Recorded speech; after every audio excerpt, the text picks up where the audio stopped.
السلام علیکم ورحمۃ اللہ وبرکاتہ۔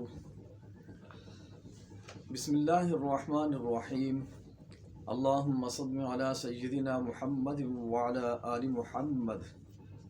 لاکھوں کروڑوں درود حضرت محمد صلی اللہ علیہ وآلہ وسلم کی ذات اقدس پر اور آپ کی آل پر۔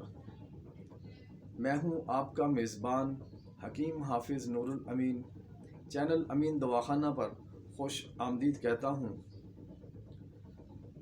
آج کی ہماری جو ویڈیو ہے وہ ڈینگی بخار اور اس کے علاج کے متعلقہ ہے۔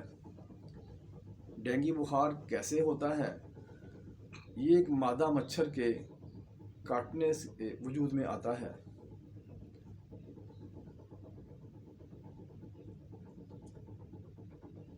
جو حضرات میرے اس چینل پر نئے ہیں وہ اس میرے چینل کو سبسکرائب کر لیں تاکہ ہر آنے والی ویڈیو آپ تک پہنچ سکے۔ چونکہ ہم جو ویڈیوز بناتے ہیں وہ نہایت ہی ایمانداری کے ساتھ نسخے وغیرہ شیئر کرتے ہیں، اور نسخے بھی ایسے ہوتے ہیں جو بالکل آسان اور ہر آدمی آسانی سے ان کو بنا سکے۔ تو یہ جو ویڈیو آپ ہماری سبسکرائب کرتے ہیں یہ آپ کی طرف سے ہمارے لیے ایک انعام ہوتا ہے، ایک تحفہ ہوتا ہے۔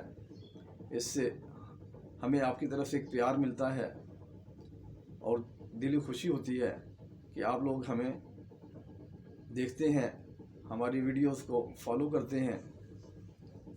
تو نسخہ جو ہے وہ نوٹ فرما لیں۔ ہلدی سالم، اس کو جو کپ کر لیں یعنی موٹا موٹا کوٹ لیں۔ پودینہ،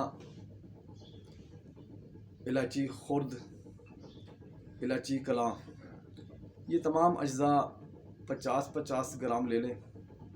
ان تمام اجزاء کو اکٹھا کر کے موٹا موٹا کوٹ لیں اور رات کو 5 کلو پانی کے اندر بھگو کر رکھ دیں۔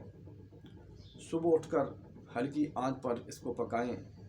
جب پانی تقریباً 2 کلو کے قریب رہ جائے تو اس کو نیچے اتار کر ٹھنڈا کر کے پون لیں، اور ہر گھنٹے کے بعد 1 کپ مریض کو پلائیں۔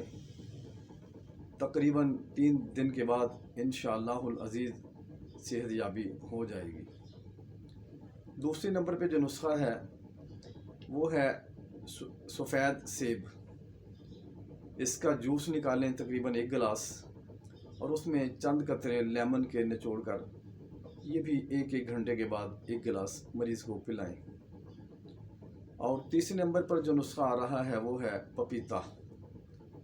پپیتے کا جوس جو ہے وہ پانی میں شیک کر کے، پپیتا جو ہے اس کو پانی میں شیک کر کے اس کا جوس تیار کر لیں۔ تو یہ دن میں تقریباً 3 سے 4 دفعہ مریض کو پلائیں۔ انشاءاللہ العزیز 3-4 دن کے اندر اندر مریض صحت یاب ہو جائے گا۔ السلام علیکم ورحمۃ اللہ وبرکاتہ۔